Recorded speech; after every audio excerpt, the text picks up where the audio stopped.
New.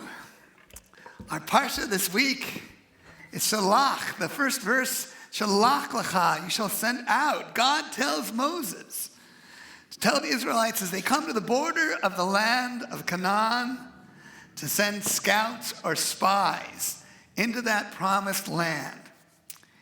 And they do so. That group goes out, and what do they return carrying? The Napa folks got to know, and Sonoma folks, a large, gigantic cluster of grapes, which helps the scouts Joshua and Caleb affirm that this land is a good one, a land flowing with milk and honey. But what do the other scouts say? It's a Jewish group, 2 Jews, 3 opinions, right? They say it's also a land filled with Anakim, with giants that may be invincible. And so the Israelites, hearing these reports, panic. And consequently, they spend 40 years, God tells them, in the wilderness before the next generation comes forth and has the courage to believe and to go forward. Well, Rabbi Beth and I want to take a moment to share some of our observations, both good and challenging, that we've spied out over almost 36 years in the rabbinate. As this is our last Shabbat as full-time congregational rabbis. I'll fly away. And we'll start out with the good I saw. I'm a real Beatles fan. And I wondered, as I set out to become a rabbi, having both been inspired by my amazing colleague here and my mentor, the head of the government department at Pomona College, Rabbi Fred Krinsky, I wondered, once I made that decision to pull this rabbinic lever, would I end up being a little too much like Father Mackenzie and Eleanor Rigby? You know the one, writing the notes for a sermon that no one will hear. But what I've observed is that our Judaism is thriving. Yes, there's synagogue consolidation in some areas, but that's offset by new expressions of Jewish community in other ways. And despite the challenges to religion, we are in one of the most creative Jewish periods, with people really searching for meaning and wanting to find it in connection with studying Torah, in exploring Jewish mysticism, connecting to Jewish values and identity. Conversion classes at major synagogues around the country are filled with those who want to find a religious home and have found one in Judaism. There are new rabbinical schools.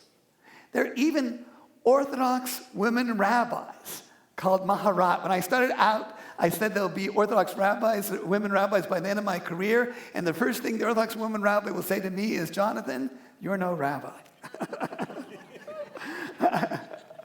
Jewish texts are accessible online through Sefaria.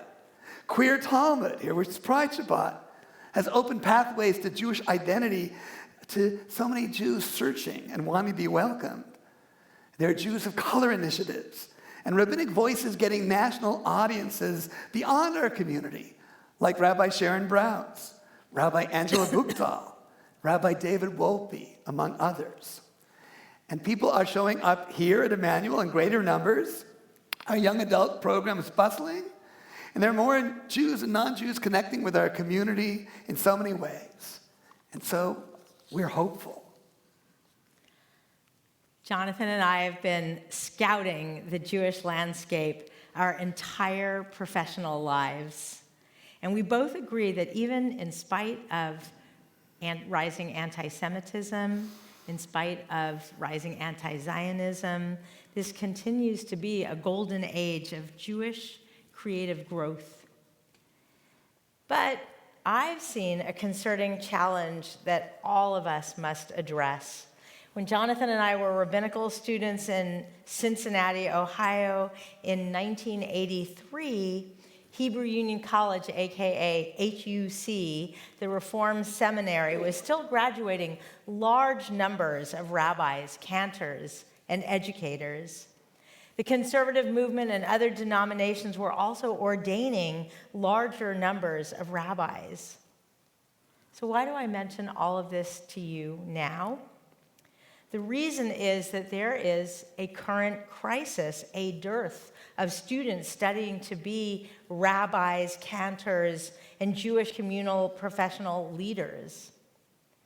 Currently, this congregation is blessed with a large clergy team and the pick of the litter. Each time we search for a new rabbi or cantor, everyone wants to be here. But we all need to be aware that this is a challenge because in years to come, if things don't change, there won't be top rabbis and cantors to choose from. My sister-in-law, Marilyn Lubarsky, of blessed memory, herself formerly a religious school director, once said to me, "Not enough people say to their children or to their congregants' children, 'I would be so proud of you if you grew up to become a leader in the Jewish community, a leader of the Jewish people.'" We need to say that to our over 500 students in our youth and family education program. And it's on all of us to build this Jewish future.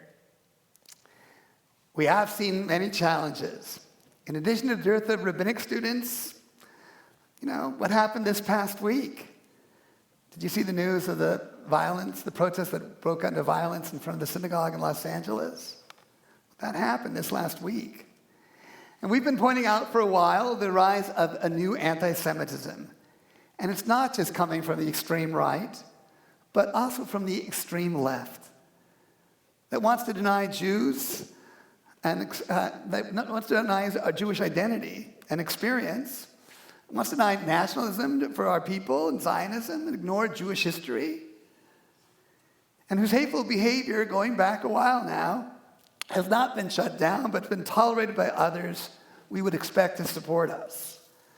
Calls to shut down Jewish expression on college campuses have included, among some places, calls to shut down Hillels and Chabads in ways we thought we would never see this kind of behavior in this country. But even in the face of these challenges, the two of us remain optimistic. We Jews today in America have more agency than any other Jewish community in the past, living in a diaspora. And the conversation we Jews are having among each other about how to pursue peace in the Middle East, where we might disagree with each other, well, that conversation needs to be respected, and no one should be canceled. But when it comes to opposing anti-Semitism, our task is not to be afraid, but to stand up and call out this behavior wherever it comes from. For the expression of hate in this way is not really just a threat to Jews, but it goes against our American ideals. It's a threat to all of us. These threats are real, but the threats are outnumbered by exciting developments in Judaism everywhere you look, including in Israel.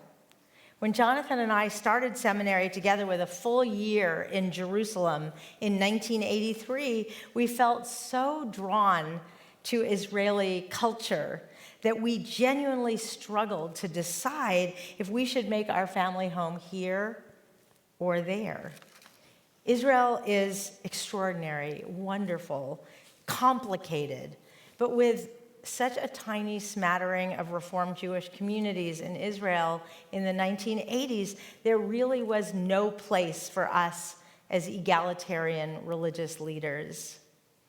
I'm here to tell you that in this scouting report, that the changes from 1983 to 2024 in Israel are more than you could ever imagine. HUC runs a robust rabbinical program in Israel for Israelis. To date, over 125 Israeli Reform rabbis have been ordained, and the program continues to draw students. In a tiny country, this is no small thing. Last time we were in Israel, we visited congregation Kodesh V'chol in Cholon, a 12-year-old congregation in a working-class neighborhood just outside of Tel Aviv.